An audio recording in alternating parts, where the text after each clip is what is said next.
Yo, halo guys, kembali lagi di channel Imam Tanto di sini. Dan di video kali ini pastinya bakal melanjutkan Donghua yang berjudul Tales of the Mask God part ke-74-nya di season 7 kali ini. Info sedikit ya guys, untuk season 6-nya, season 6 itu digabung dengan season 5 kemarin, yaitu season 5-nya dimulai dari episode 1 sampai 52. Sedangkan season 6-nya dimulai dari episode 53 sampai 104, oke? Dan mungkin ada yang belum menonton dari season pertama sampai season 6, silahkan cek di bawah deskripsi ya. Dan pastinya petualangan dari Rod Neely akan semakin seru, oke? Langsung saja kita masuk ke episode terbaru dari Rod Neely. Kita lanjut dari bagian sebelumnya. Terlihat para praktisi pun terbang menuju suatu tempat. Neely dan lainnya yang melihat hal tersebut. Neely pun mengetahui ada banyak nafas kuat yang lewat di sini, dan mereka pun menuju suatu tempat yang sama. Xiao Yu juga mengetahui ada suatu rumor yang mengatakan bahwa hukum kematian yang terkuat kedua setelah hukum ruang dan waktu. Bahkan jika mati pun dewa kematian tidak mungkin sepenuhnya dimusnahkan oleh penguasa domain neraka.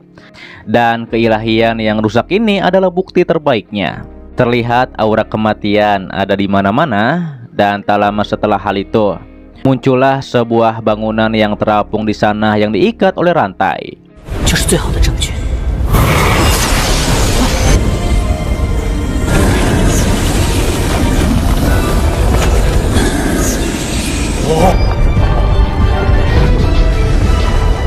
Para praktisi yang melihat hal itu, mereka pun mengetahui orang yang dimakamkan di sini ada kekuatan hukum yang sangat kuat di sekitarnya, dan ternyata itu adalah dewa kematian.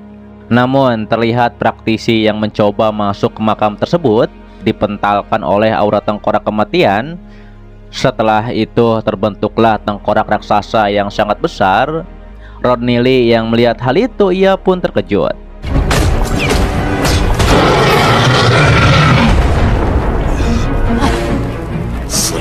Saat itu para praktisi pun mengetahui keilahian yang rusak ini milik dewa kematian yang ada pada tubuh tengkorak tersebut. Hingga akhirnya para praktisi melawan tengkorak itu yang menghalangi mereka. Di sisi lain, Xiao Yu mengajak Neely pergi bersamanya ke dalam makam itu. Neely pun setuju, hanya saja Ning Er dan Ziyun tetap berada di luar, karena jika ikut masuk takutnya dua cewek Neely dalam bahaya.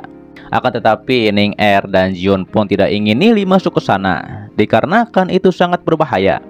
Namun saat itu Xiao Yu memberikan suatu gulungan pada Ning Er dan Ziyun. Jika ada seseorang yang mengganggu mereka, maka tunjukkanlah gulungan ini. Dengan begitu yang mengganggu Ning Er dan Ziyun akan langsung pergi. Akan tetapi Neely justru mengira Xiao Yu adalah seorang pembohong, dikarenakan mungkin gulungan ini tidak asli. Hingga akhirnya dengan sedikit marah Xiao Yu memberikan gulungan itu kepada Neely, dan Neely pun boleh mengeceknya sendiri. Terlihat Xiao Yu menjadi aneh dengan dirinya sendiri, dikarenakan setelah ia bertemu dengan Neely, suasana hatinya selalu berubah. Sementara itu Neely tahu identitas Xiao Yu tidak sembarangan, karena gulungan harusnya berguna jika digunakan. Neely pun memberikan gulungan itu pada mereka berdua. Dan bisa-bisanya Neely mengatakan akan mengecek ke dalam makam bersama banci ini. Neely mengkocak. Mendengar hal tersebut, Xiao Yu pun nampaknya tersinggung. Namun Neely berpura-pura tidak mengatakan apapun. Lantas Xiao Yu pun pergi lebih dulu dari Neely. Sementara itu Neely menyuruh Ziyun dan Ning Er tetap di sini dan jangan berkeliaran. Setelah hal itu Neely menyuruh Xiao Yu untuk mengajaknya terbang bersama.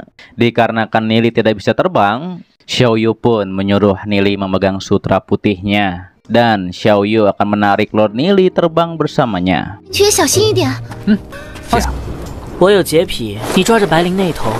Di sisi lain, para praktisi terus menyerang monster tengkorak agar mereka bisa mendapatkan keilahian milik dewa kematian. Namun tengkorak tersebut masih terlalu kuat bagi para praktisi. Terlihat Neely yang sedang ditarik Xiao Yu mengetahui ada begitu banyak benturan kekuatan hukum. Neely pun menduga akan sulit untuk masuk ke dalam makam.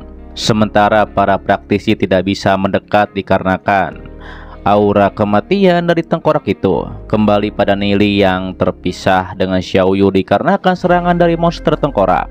Nili pun berjalan di rantai dan mengajak Xiaoyu untuk kembali saja dikarenakan cukup kesulitan melewati monster tengkorak ini. Namun Xiaoyu menarik Nili kembali dikarenakan mereka tidak boleh melewatkan kesempatan ini. Hingga akhirnya mereka berdua sampai di bawah kaki tengkorak tersebut.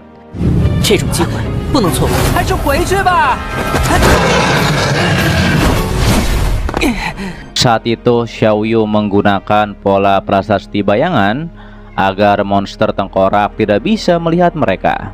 Saat itu Nili pun mengetahui pola prasasti bayangan ini. Hal itu pun membuat Xiaoyu kagum karena ternyata pengetahuan Nili tentang pola prasasti sangat luar biasa. Terlihat monster tengkorak terus menyerang para praktisi lain. Sementara itu Nili bergumam, parfum pria dewasa seperti Xiaoyu wangi sekali. Dan Xiaoyu pun memang adalah seorang banci.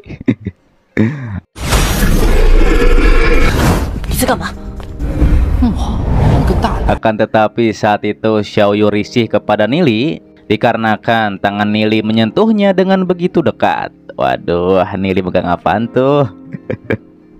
Nili pun heran dengan yang dikatakan Xiaoyu dikarenakan mereka berdua sama-sama laki.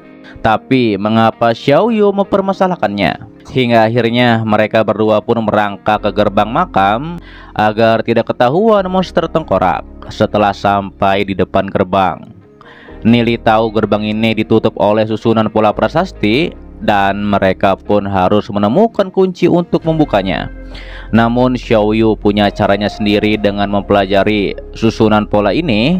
Saat itu Nili bergumam Xiaoyu sangat percaya diri bisa memecahkan susunan pola ini. Hal itu pun membuat Nili beristirahat saja dan biarkan Xiaoyu mengerjakannya sendiri. Nili yang melihat para praktisi dihajar habis-habisan oleh monster tengkorak, ia mengetahui pertempuran tingkat demigod ini benar-benar mengguncang bumi dan langit.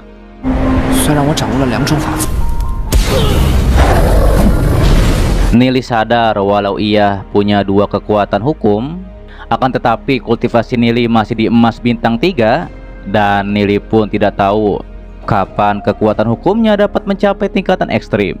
Berpindah pada Zion yang meminta maaf pada Ning-Er, namun Ning-Er mempertanyakan mengapa Zion mengasihaninya. Zion pun tidak bermaksud seperti itu dikarenakan Ning-Er bertemu pertama kali dengan Nili. Akan tetapi Ning-Er tahu bahwa Nili tidak menyukainya. Meski begitu Ning-Er tetap menyukai Nili dikarenakan itu adalah pilihannya. Walau Ning-Er tahu Nili dan Zion sudah bertunangan, tapi Ning-Er akan tetap bersaing untuk mendapatkan Lord Nili. Waduh, rebutan. Mendingan sama siapa?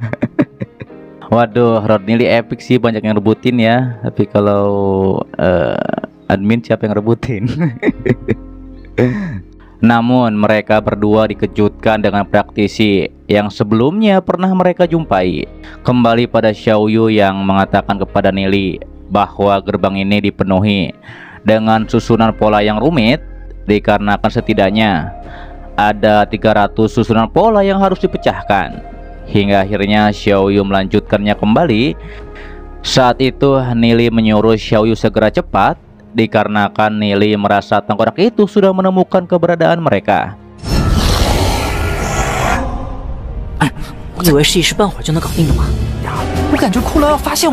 Namun Xiaoyu baru memecahkan lebih dari 50 susunan pola. Terlihat Nili memprotes dengan kecepatan seperti ini. Kapan Xiaoyu akan selesai memecahkan semua susunan? Hingga akhirnya Nili pun turun tangan untuk memecahkan susunan ini. Tapi saat itu Nili refleks memegang dada Xiaoyu. Waduh, megang apa tuh Nili? Hal itu pun membuat Xiaoyu marah kepada Nili. Tapi Nili justru heran mengapa Xiaoyu tersipu malu. Dan Nili pun berpikir bahwa Xiaoyu bukanlah seorang pria. Xiaoyu pun menyebut Nili seorang cabul. Akan tetapi Nili juga marah kepada Xiaoyu dikarenakan pantat Xiaoyu memukul kepala Nili. Terlihat Xiaoyu pun ingin tahu berapa Nili bisa memecahkan susunan pola ini. Dikarenakan yang ia tahu kemampuan Nili setara dengannya dalam pengetahuan susunan pola.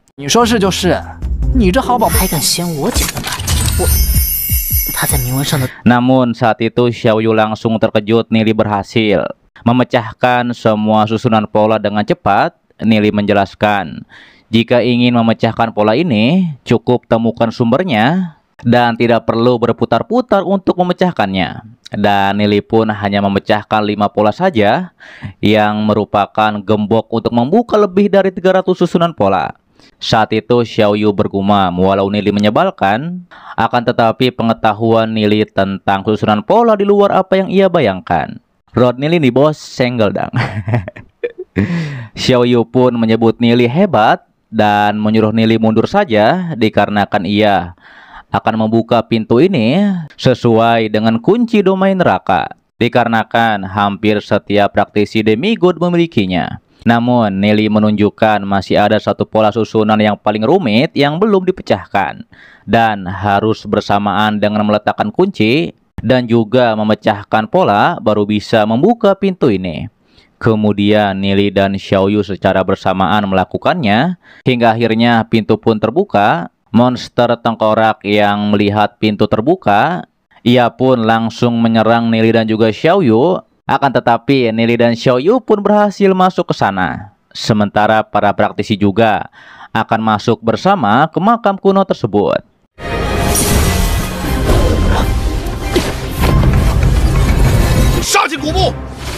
Oke guys, itu adalah dari Donghua yang berjudul Tales of the Moon Edge God part 74-nya di season 7 kali ini. Dan apakah yang akan terjadi setelah Rod Nili dan lainnya masuk ke makam kuno itu? Pastinya kita akan bahas pada part selanjutnya ya. Dikarenakan untuk jadwal dari Rod Nili yaitu malam minggu ya. Dikarenakan rilisnya mungkin setiap malam minggu, yaitu 2 episode. Oke, dan terima kasih buat kalian yang menonton sampai detik ini dan selalu mensupport channel admin. Sehat-sehat buat kalian semua. Dan agar kalian tidak ketinggalan setiap rilis dari Rod Nili, pastikan untuk subscribe, oke? Dan loncengnya juga jangan lupa ditekan agar kalian tidak ketinggalan setiap notif berikutnya, oke? Dan sampai jumpa kembali di video selanjutnya. Till next time and bye-bye.